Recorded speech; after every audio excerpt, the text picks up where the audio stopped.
Hello! You there! Yeah, I'm talking to you! The guy or girl with the headset on. Or earbuds. Or hitting play. I feel like Welcome. there was just too much going on for that to be the snazzy intro. I think it was pretty fucking funny. I Okay. think I killed it. All right. I heard a lot of laughter. Oh, Welcome, everybody, to Common Censored. I'm joined by Eleanor Goldfield, Hello. my constant critic. And this is the show where we talk censored stories and people, sensible solutions, and common ground movements to fight and build. And sometimes other stuff. And this is free every week on iTunes, Spotify, Stitcher, Libsyn, all those places. And I think we're kind of one day late, but I think you're going to forgive us. If you hear how awesome this show is, you're going to forgive us. I think also I just would like to say it's like a weekly podcast. It's not a podcast that comes out on a particular day in said week. Luckily, it's just a weekly podcast. Luckily, unlike Bill Burr, we didn't make the mistake of naming it the Monday Morning Podcast, which is what he did. And then I haven't listened to it in years, but I used to listen to some of them. And, every third time he'd be like, "Welcome to the Monday Morning Coming Out on Tuesday podcast." So, yeah, you end up in that situation, which we don't, because we never promise nothing, all right? We didn't promise shit.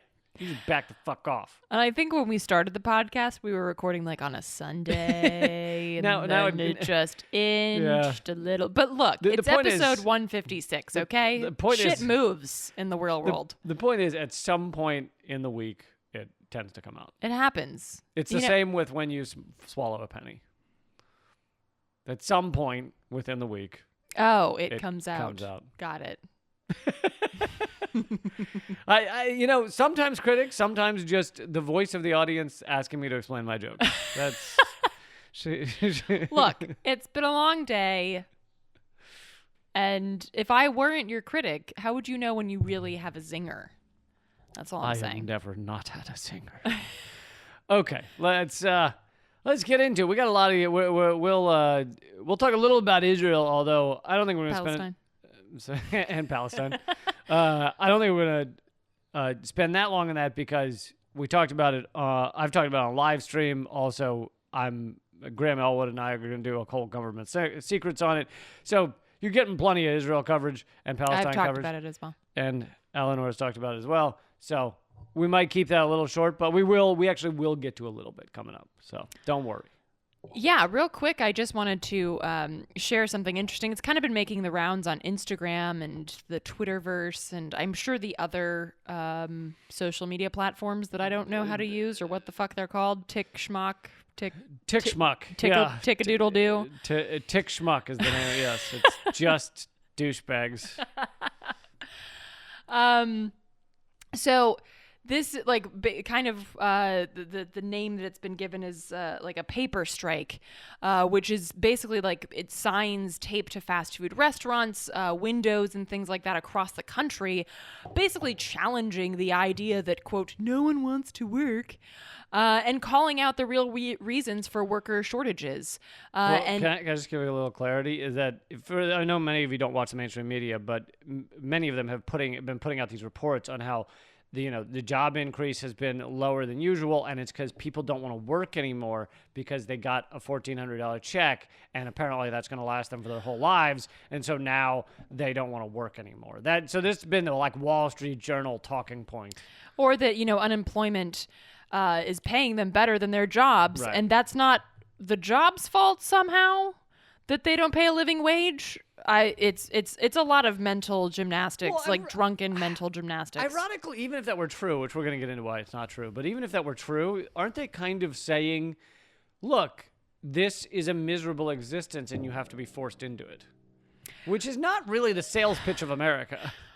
I mean, they're saying it, but they're not saying it. They're once again laying the blame on the workers because, hey, your goal in life should be to work a shitty job until you die. That should be, your goal. Right. So that your boss's boss can buy another yacht. Right. And if there were better unemployment where fewer people did work because they had enough money to not work at a job they hate, getting paid very little, getting treated like shit, and probably sexually harassed, that apparently is a bad thing because their argument is that goes against the American belief system of, no, you should have to work at that awful job.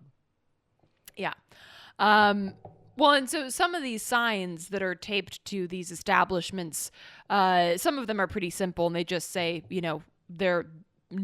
people are not working here anymore. But some of them have gone into more depth. Some of them have, written up on the pieces of paper. The management here is not willing to provide safe working conditions or a livable wage, so we're not coming back. Basically, fuck this place.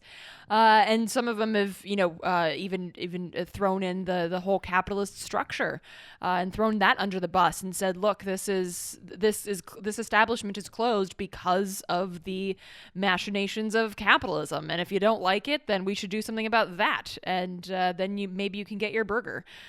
So it's really powerful to see some of these messages, and it's also really powerful to see the solidarity that's popping up in spite of, the continued propaganda basically trying to shame people into showing up for jobs that don't provide safe working conditions, that don't provide a livable wage or a living wage.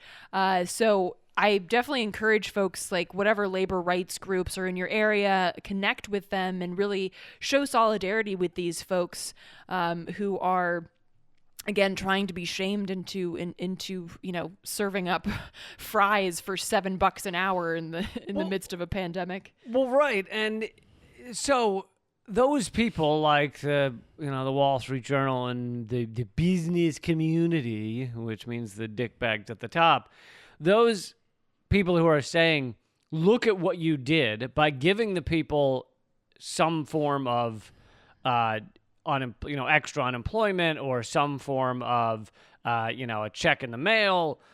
By giving them that, you have made it so that people don't want to work anymore because they've gotten a taste of what it's like to just sit on the couch and they don't want to work anymore. But the reality of it is, no, they don't want to work at the worst jobs where you're not getting a $15 minimum wage, where benefits. you got no benefits, and a lot of people don't talk about wage theft, which is another thing. You may think you're working for $8 an hour at McDonald's or $10 an hour, whatever it is, but then they have ways of scraping away a large percentage of that, so it may factor down to $9 an hour. And so there's wage theft going on. There's just so many reasons that there's no more safety. Like, a lot of these places aren't giving them obviously any hazard pay, but any way to deal with customers who come and cough in their face and refuse to wear masks or whatever. Although I know those rules are changing in some ways, but so it's like, the corporate America didn't stand up and help these people at all, and now people don't want to go back to those jobs.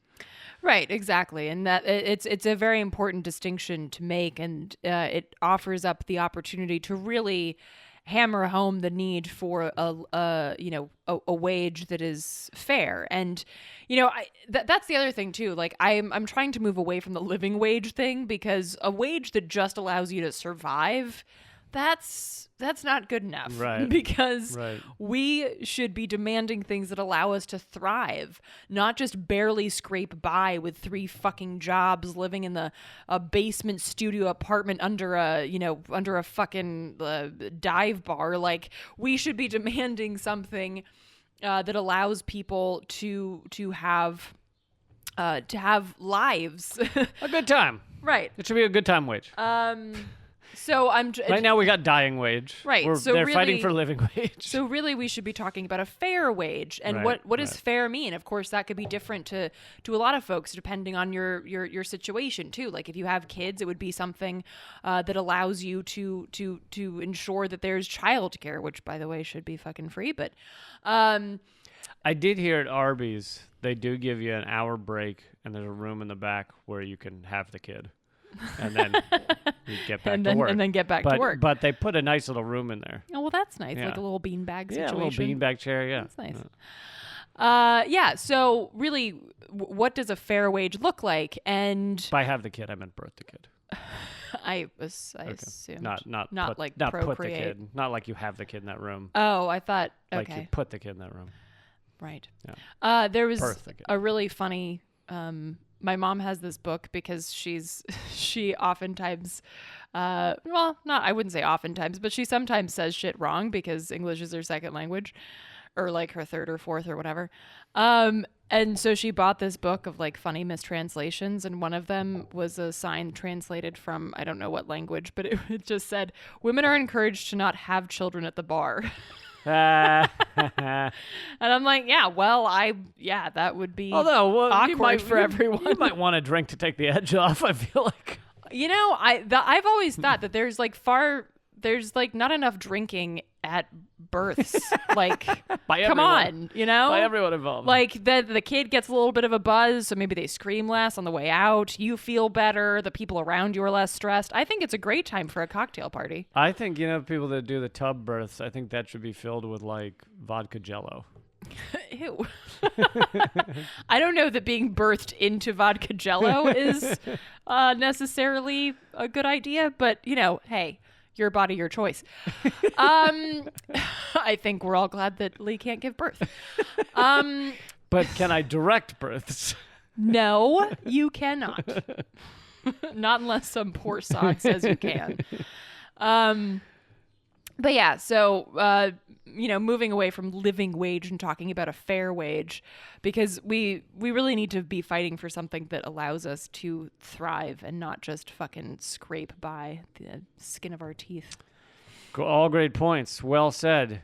Before we get to the next topic, some of our stuff, we want to talk about Eleanor's album is finally here. If you didn't hear the last episode, we talked a lot about that. I guess the correct term is EP.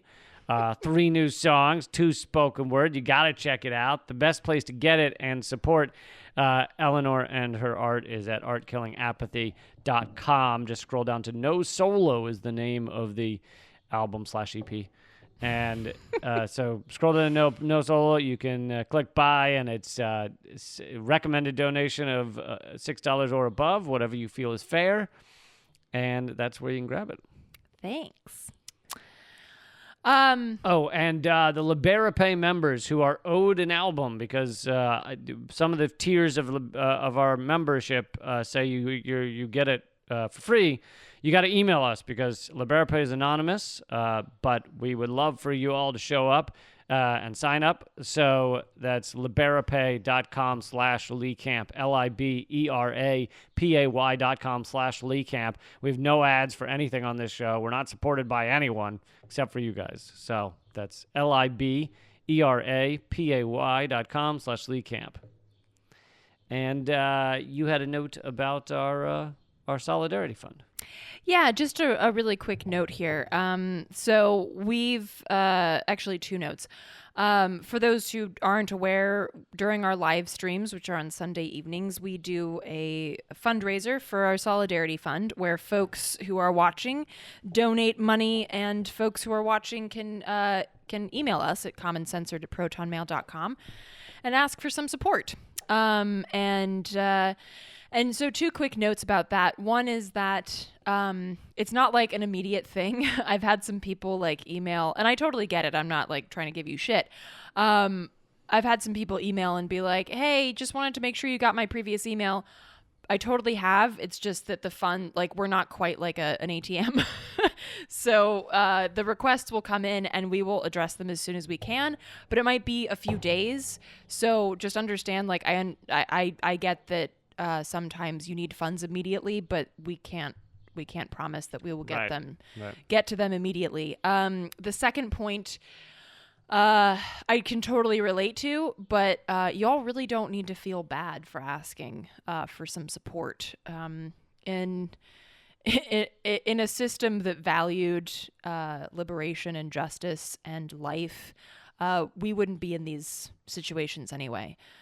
It's not your fault that these situations exist, and it's certainly not your fault that you're needing to reach out for some support. So please don't feel bad about reaching out, and just know that we're really glad that we can be this kind of facilitator and medium for funds to get to y'all. So yeah, that's just a quick little note. I totally get it.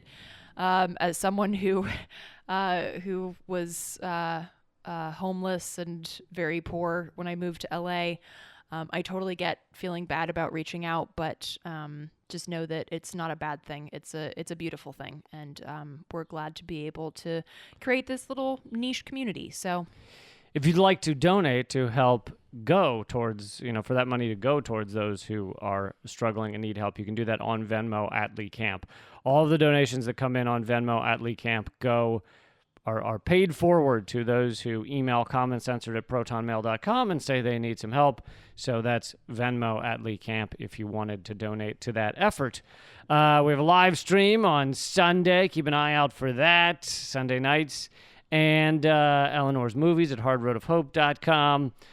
Let's keep going. So this was actually a listener suggested topic, and y'all are welcome to send those to the same email address, commoncensored@protonmail.com. And this was about South Carolina, South Kakalaki, where legislators voted to force death row inmates to either face the electric chair or a firing squad when lethal injection is not possible. And really what is nothing like a firing squad, really to pep up your morning. Well, we'll get into that in a second. But what's happened basically is that there's a shortage of the drugs needed to carry out lethal injections. And there's several reasons for it. But there have been some pharmaceutical companies have been reticent. And some countries. Because the lethal injection, the way that it works is that it basically as people who have gotten it, as they're dying have said, it feels like they're burning up from the inside. So it's like you're being burnt at the stake, but inside. Right. And it takes a long time. Like, it's not quick. So there's a shortage of the drugs. And, no matter how it's done, whether it's done really humanely and the person's like, ooh, I feel great, and then dies, a lot of people don't want to be, or certain countries don't want to be connected to our murder machine. Right. We do it very differently, where we're like, oh, you want to kill some people? Here are some weapons. So we're different than that, but a lot of countries are like, yeah, we're not going to ship you those drugs. So the interesting thing here is that they're actually, here's a little trivia for you, Lee. What other 3 states allow death by firing squad? So Idaho, Utah, and Oklahoma. You got 2 out of 3. But I don't know what your deal is with the potato state, because Idaho is not on that list. So it's Mississippi, Oklahoma, and Utah. I'm actually really impressed I got 2 out of 3. Me too, actually. I would have been completely wrong. I wouldn't have guessed Utah. So you would have said Disney World, wouldn't you? Just Disney World. Not Florida, but just Disney World. And this is actually not something that's like just way back when. The most recent death by firing squad happened in Utah in 2010, where the inmate actually requested death by firing squad rather than the chair, because he said that it went quicker, which is true. Well, and here's the thing. In the United States, we have so many mass shootings. If you want death by firing squad, you can just go out to a mall or something. So. Dark, man. Dark.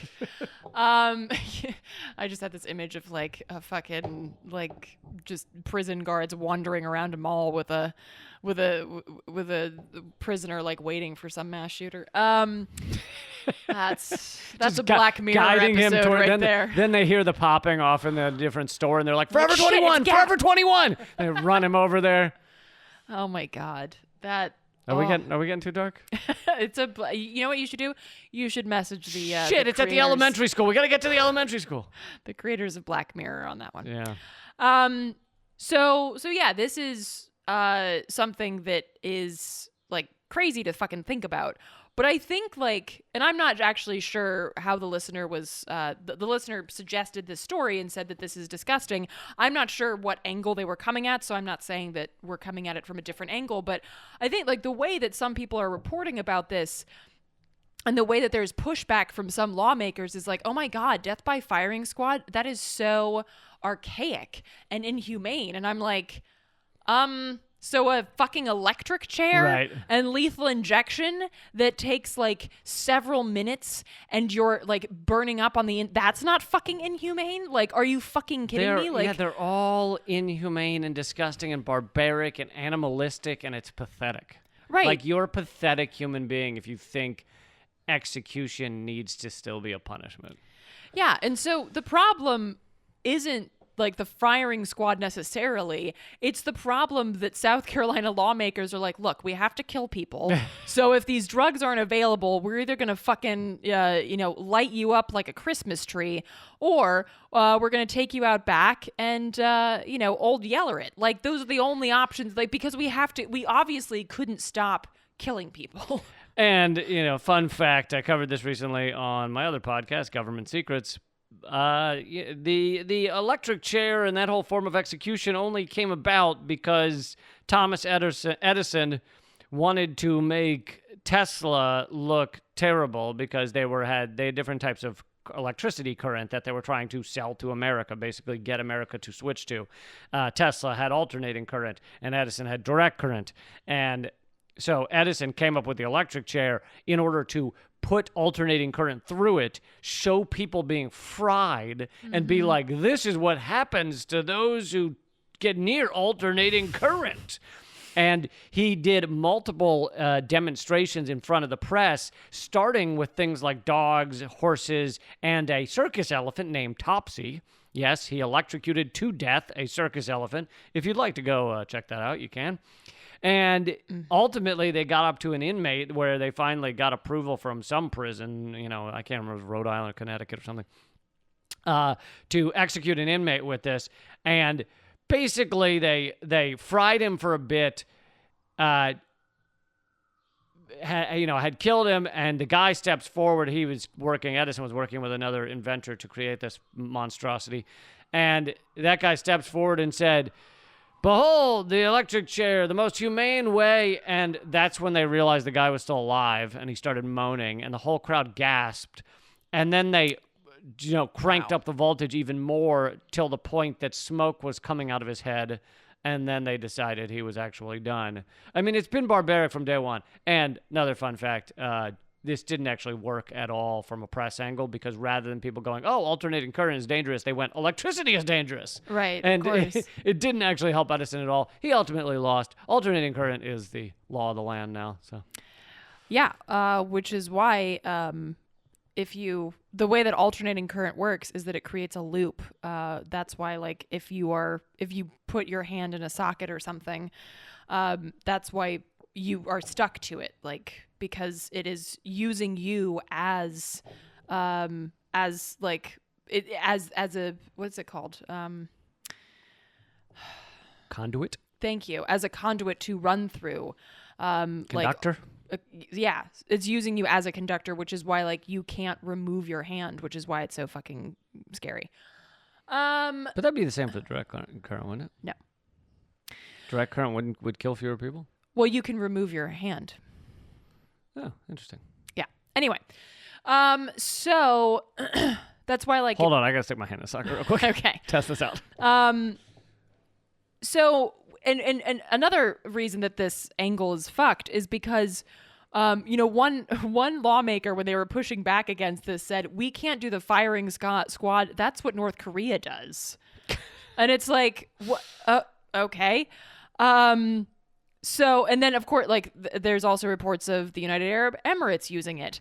And it's like, oh yeah, because the problem isn't that we kill people, it's that we kill people the way North Korea does. There aren't even that many countries left that still execute people. So I know, being on that list, especially the fact that we do it more than most countries that still do it, just being on that list we should be scared. or ashamed. And shamed. Ashamed, yeah. No, it's awful. And again, like, the angle is just totally fucking wrong. And to be honest, like, this is not the point of this story, but to be honest, if my choices were lethal injection, electric chair, and firing squad, I would go with firing squad. To be honest, because if usually it's, a squad and they put a little target over your heart and, hopefully they aim correctly. I'd rather have that than being strapped to a fucking, car battery. If I got my choice, I'd go with cigarettes. It'd be nice if they gave you the option of like a slow one, you know? The nice slow death. But it's like, if we're going to do lethal injection, why not morphine? Where you just fall asleep. I know because I don't know. But that's kind awful. of a rhetorical question because the whole point of the death penalty is punishment and pain, right?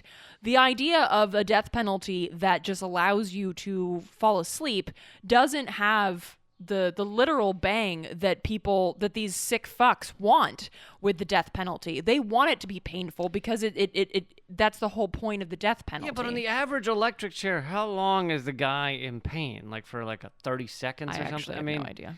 Yeah, I think it's fairly quick. So it's all fucking stupid. Absolutely, it's fucking stupid and they swab your arm before they give you the injection because they don't want you to get an infection. So I know that's. I think. Yeah. It was a Carlin line. It was a Carlin line. Well, it was a Carlin line, but I think people had talked about that before. Like, why are you swabbing his arm? Like. So, thanks for suggesting that. And yeah, it's fucking awful. It's grotesque. Firing squad, electric chair, whatever the fuck. It's all disgusting. Indeed. And we don't have time to get into all of the ways that the death penalty is fucking horrific. All the innocent people, et cetera, et cetera. But you've talked about it. I talked about government secrets. Actually, the reason we brought it up on government secrets, which is a good thing to mention here, is that just recently, and this, they estimate that 5% or so of people executed are 100% innocent. Now, obviously, if you add those who were defending themselves, those who accidentally killed someone, those type of things, you'd get a much higher percentage. But 5% are like literally weren't even there, or killed the people at all. And so that's what they estimate. But rarely do they have like hardcore proof that someone was innocent after being executed. And yet, I don't have his name on me, but it came out recently that this inmate had been executed 4 years ago, and they now have the DNA proof that I saw that he was not involved in the murder at all. So let's let him go now, right? We made a mistake. Let's let him go. All right, shall we move on to a more upbeat topic like Palestine? Well, this is actually a good little note that I believe it was Wednesday, May 12th, pro-Palestinian demonstrators took over Downing Street in London, that's where the offices of the Prime Minister are, demanding that England cease aid to Israel. And folks might have seen images and video from protests around the world that were speaking in defense of Palestine and condemning the continued aid to Israel. So I think those are good things to highlight. Yeah. So no, I get that we're in a filter universe, a filter bubble where you are more likely to see the things you agree with, but I've been pretty impressed with all of the support that's coming out for Palestine. I mean, Andrew Yang was fucking dragged. He was. For his garbage tweet about I stand with the people of Israel who are being hit by bombs from Gaza. You had a great response to that. You want the exact wording? Well, I mean, if possible. Well, Jesus, put me on the spot. Paraphrase yourself. Yeah, but I wanna get it right though. Sing a short song. No, here it is. To fill the time. So Andrew Yang said, I'm standing with the people of Israel who are coming under bombardment attacks and condemn the Hamas terrorists. The people of New York will always stand with our brothers and sisters. I love how he speaks for everyone in New York. Our brothers and sisters Netanyahu speaks for all Jews. Right. In Israel who face down terrorism and persevere. And my response was, I'm standing with the people who have been trapped in an open-air prison all their lives, get 4 hours of electricity a day, and can't even leave for emergency medical procedures. Ask yourself who you really are, Yang. Amen, brother. And I'm proud to say that a lot of people saw that tweet, and that is not the only one like that. People were tearing him apart because he has no fucking... He just wants Jewish votes in New York, which... As a Jew, atheist by choice, Jewish by birth, as a Jew, I'm offended that he's using the Jewish people to try and get elected while he doesn't even seem to understand the fucking issue. Absolutely. And yeah, no, it's grotesque. And I think there's also been some great posts out there about how to support the Palestinian movement. Comments on BDS, which is boycott, divest, sanctions, and ways to continue support in a variety of ways, though you may be remote. And also, just a quick little, I know this is my fucking tagline for this show. Just a quick little note. I like your quick little notes. But that's the problem. They're my favorite part. Quick. They're neither quick nor little. Discuss. Because brevity is just not my fucking thing. All right, how about just a big long note? Okay, a big long note. Here we go. Just give me 1 second for a big long note. So I was having this conversation yesterday, actually, and talking about how people are coming down on the concept of protests. And look, I've done this too, particularly if it's like a permitted march, which I now call parades, because if it's a march, then it's not permitted. You don't ask permission to fucking take the streets. Anyway, may we please have permission to protest you? Ossifer, please. Can we please? No, you may not protest us, but please. Okay, for a minute. Just for a minute. This is your free speech soon. Go. Yeah. So I think it's important to again, like talking about angles, how we view protests. And I think the problem is that a lot of people think of protests as this is what's going to change the world.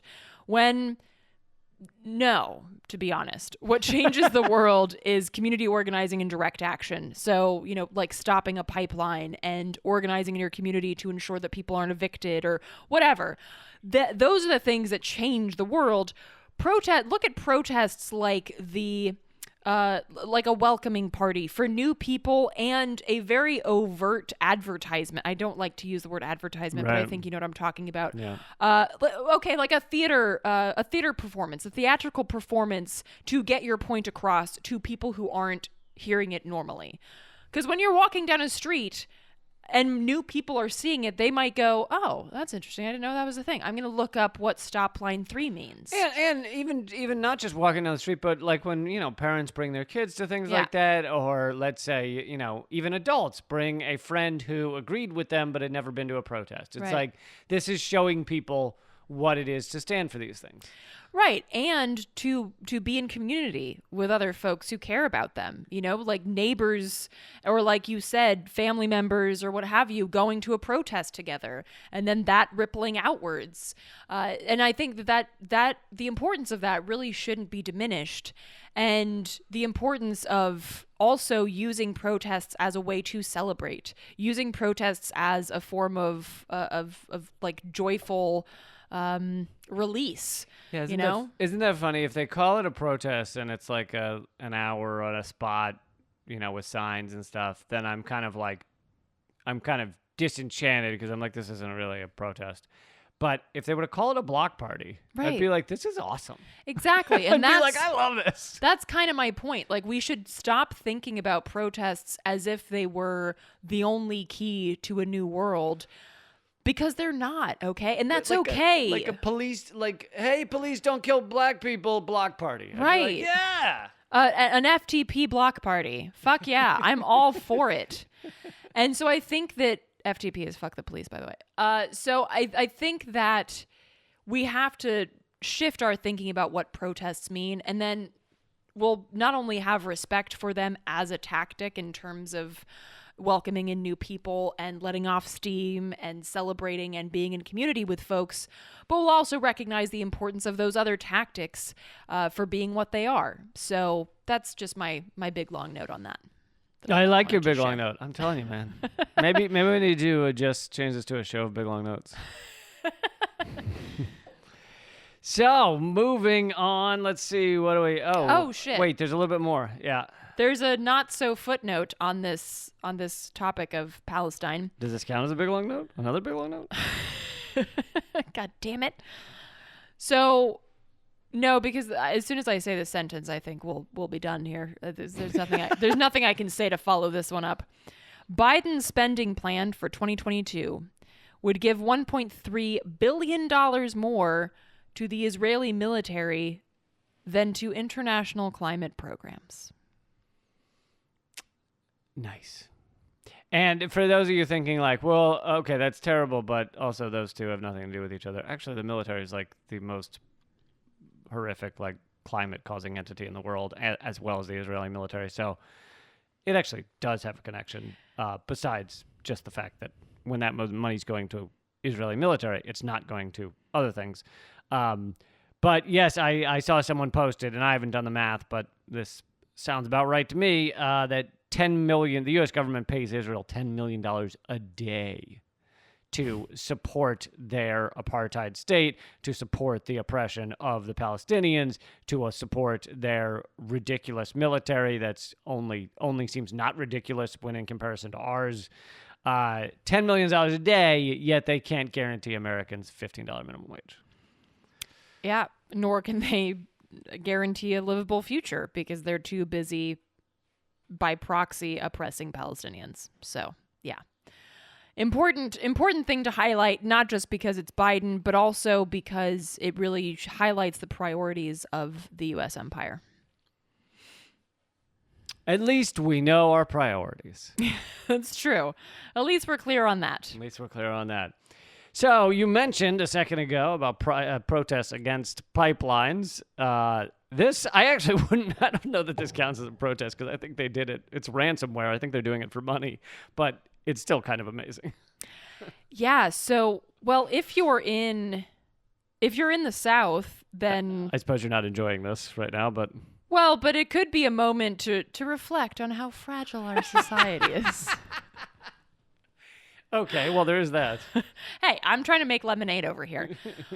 Also pointing out that we have to get the fuck away from fossil fuels ASAP. I was going to say that. I was going to say, like, no, I don't like seeing, and, the people who suffer the most, again, are the poorest people. So I don't like seeing poor people unable to afford gasoline to get to their job. It's not like I'm like, yay. But here's the thing. Guess what? You switch away from fossil fuels, which are killing us, you wouldn't have this problem. Mm-hmm. So what the fuck are we talking about? We're talking about the cyber attack that forced the shutdown of one of the U.S.'s largest pipelines, not so ironically called the Colonial Pipeline. Wow. Yeah, no, it's literally called that. So it shut down. I just wanted to give the indigenous a better reason to protest. Right? It shut down 5,500 miles of pipeline, which carries 45% of the East Coast's fuel supplies. So hence your trouble at the pump. And basically it was a cyber attack. And as far as I understand at this point, they still don't have the details as to really what went down. But they've basically, these things are run by, they're run on like computers. It's not like some guy out there with a wheel or like a hamster wheel making these things run. It's cranking. I thought it was all Amish. I thought all of our oil pipelines were Amish. There's a pipeline right next door to it called the Amish pipeline. So basically, the Guardian's reporting that the precise nature of the attack is unclear, including who launched it and what the motives were. And the spokesperson for the company declined to say whether the company had received a ransom demand, as is common in attacks from cyber criminal syndicates. And by the way, although they were hinting at this for a while, because it's been a few days since it started, they were hinting at this for a while. Oh, I bet it was Russia. I'm sure Rachel Maddow probably said that. Of course. The reports, even on mainstream media today, are that this is not Russia or former Soviet bloc connected. Yeah, well, Yeah. So there was ransomware involved, although there hasn't been reports of a specific ransom. And basically what ransomware is, it scrambles the target's data with encryption, and then the people who did the cyber attack leave instructions about how to negotiate ransom payments, and once they're paid, they provide the decryption keys in order for them to get back the data. And it's actually pretty hilarious when it's done against the right targets. So like they've been doing it a lot against like local sheriffs and things like that. So you end up with like U.S. police stations having to pay like $1 million or $10 million, like money that to them is a lot of money, in order to just get their systems back and all of their data. And lots of times they have to pay it because even the fucking FBI doesn't know how to stop this shit. Yeah. Well, and you mentioned the Russians, Lee. So apparently I've heard of them. The Intercept reported a story in when was this? This was in December. Oh, Christmas Eve 2020. They reported that the Russians had attacked a Texas-based SolarWinds IT company, which left tens of thousands of customers exposed, which I don't really know what exposed means. They ripped their underwear off.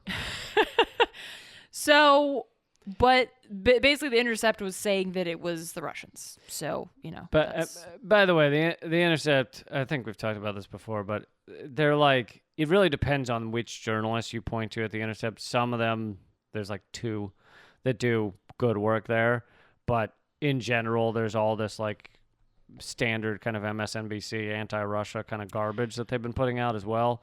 So you can't just say like, oh, it's the Intercept, oh, I trust them anymore, which I think it started that way. Like in the first year, you could point to the Intercept and even pretty serious activists were like, oh yeah, that's legit.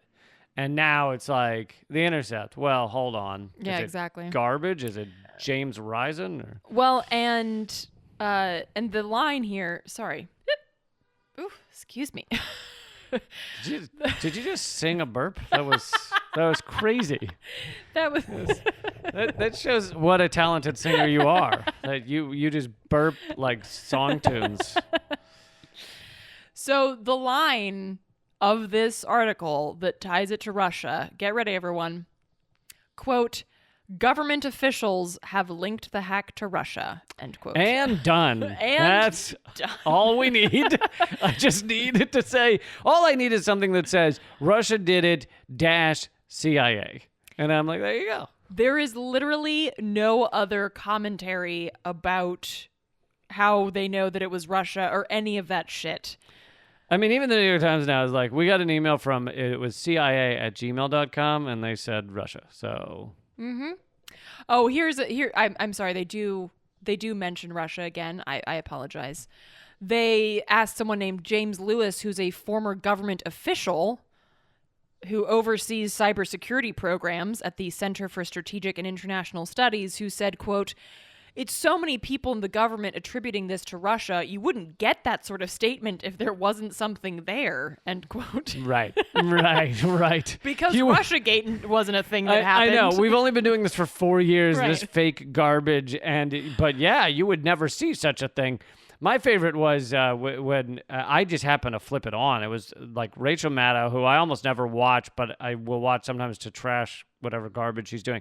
She was interviewing the former campaign manager of Hillary Clinton, and he's talking about how they knew Russia had been behind the hack to destroy Hillary Clinton. And literally he was like, we found out that they did most of their hacking during like Russian time zone hours. Like literally, that was their reasoning. Is like we saw they signed off, about when it would get to be evening in Russia. Like it was just shit like that, or like they took a day off, and it was the day off they took from hacking was like a Russian holiday.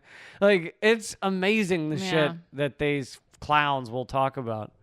Yeah. So, yeah, a good moment to bring up the sometimes ickiness of the Intercept. By the way, this was Kim Zetter. I don't recognize that name, but now I do, and will not be going to that person.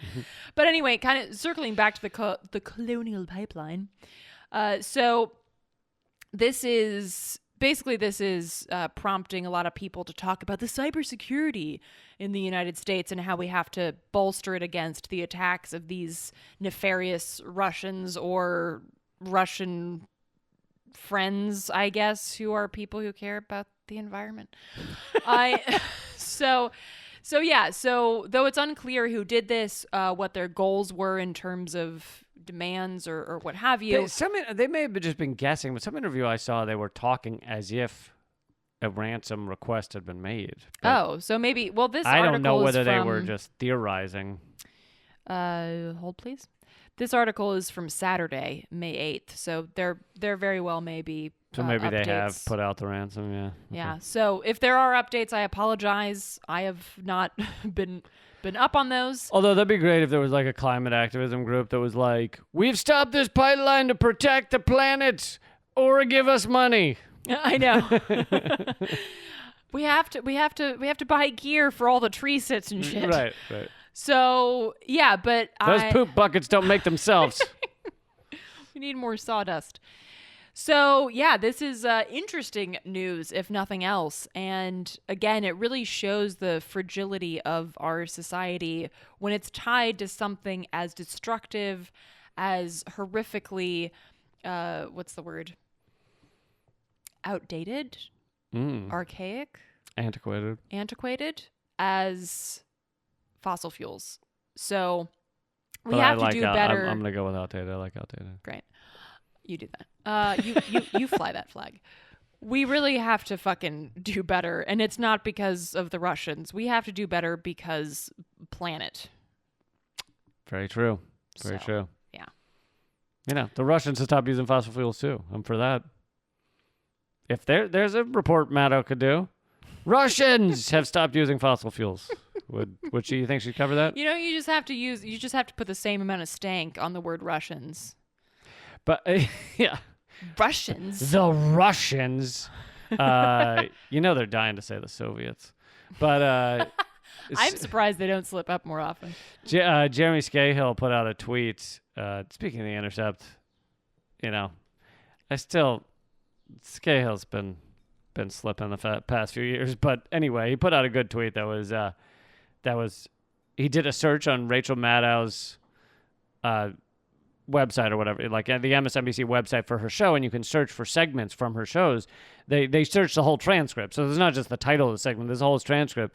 And he did a search over the past month for the word Palestine or Israel, or Gaza or Israel, and there were 0 results. Yeah, it's almost like she doesn't fucking talk about what matters. But there were 372 results for Russia. Well, yeah, that's not surprising. I'm surprised she didn't just say that it's Russia's fault that the Palestinians are struggling. She's been calling them the Russistinians. So I want to share this story with y'all because this is just another feather in the cap of assholery. So does an asshole have a cap? Now it does. So you got to cover it with something. So this is where the fuck is this? The governor of what? A governor. Let's just say Connecticut. Governor. Oh, there we go. Thank you. The governor of Connecticut, Governor Ned Lamont, has called on the National Guard.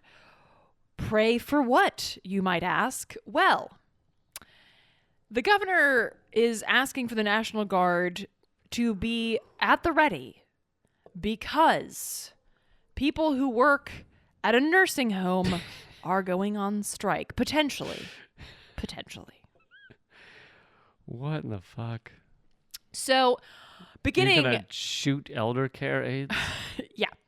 Beginning on or about tomorrow, Friday, May 14th, the National Guard would be at the ready in case this, crazy ass strike pops off and people walk away from the wheelchairs demanding better pay and better working conditions. Strike. Sticking a wrench in the wheels of the wheelchairs. So Lamont said, quote, that he's calling on the armed forces basically to support the Department of Public Health as needed in, quote, protecting the public health and safety in response to any potential work stoppage or strike of workers at long-term care facilities or other congregate settings in the state. What the fuck? That word salad basically means, I need guns. I'm afraid of people who administer sponge baths. Because they might stop administering them. And then what will we do? I would like to see that battle, though. I'd like to watch that battle of the elder care aides just throwing pudding cups and bedpans at the National Guard. I think that'd be a good time. And so here's the other thing. So basically, according to the governor's office, the Guard would be there to ensure that the people that are on strike are providing care, which I think a strike means that you're not working. So the whole point of the strike is to not be doing what you were doing before. The governor's office also pointed out that the National Guard would not be providing care inside the facilities, which I think we can all just breathe a sigh of relief on that one. Yeah, we're really just send the soldiers in. They'll sponge bath them. Just send them. No, send them in. Just so. What do you need? An enema? He's got it. This guy's gonna do it. He just has to put his AR-15 down for a second. Yeah, it's the safety's on. I mean, he's gonna use the AR-15, but there's no bullets in it. It's just filled with enema sauce. Epsom salts, really. So, of course, the answer to this is not the National Guard, right? It's to deliver what people are striking over, which is severe staffing shortages, a lack of PPE, which is personal protective equipment, and inadequate state oversight during the pandemic. So, I don't know, you could fucking do something about that and let the National Guard well alone, and then people, I don't know, would be getting the proper care that they deserve, and the people at those care facilities would be able to manage the workload because they'd have enough people working there. And so the thing to remember here is that people are already not getting adequate care because there's a staffing shortage. And they're already not getting adequate care because the people who are staffed are not available to protect themselves and the people they're caring for because they don't have the proper COVID regulations inside the spaces, and they don't have PPE. So it's already fucked. It's not like, oh, it's great and we're going on strike. People don't fucking go on strike when it's great. Right. It's fucked. People are this is a way to demand that things change. And what you do when that happens is you listen to what they demand. You don't threaten them with people with fucking Uzis. I feel like it's pretty logical and self-explanatory. We don't use Uzis. That's a real Soviet thing. So I'm sorry. Yeah, we're not doing the Uzis. I'm a Russian spy. I just outed myself. And also this speaks to kind of the American mindset, especially the American ruling elite mindset of, if I have any problem, answer is guns. Mm-hmm. Guys with guns, people with guns, ships with guns. And so the idea that there could be a problem that cannot be solved with a gun, I think there's a quote about this. If you're a tool, then you use a hammer or something like that. So this guy's a fucking tool, and he thinks that every problem can be solved with a hammer. So he's sending guys with guns to be like, you sponge bath that woman! You sponge bath her now! I will shoot your fucking head off! Take the sponge! Take the sponge! And begin the bath! I will kill your family! Yeah, that's America. Empty that bedpan! Jesus Christ. Yep. God bless America. All right. I think we're just about at the conclusion of this one. Did you have fun? Do you think we did good work here? You know what? I feel good. I feel pretty good. And I hope all of you at home do too. We love you guys joining us, and as you hopefully have gathered, we've started this kind of solidarity fund, and it depends on whether the donations are matching the number of people that need help and that kind of thing. So, there'll be times where we can't get to everybody. There'll be other times where we have enough to give a little extra or something.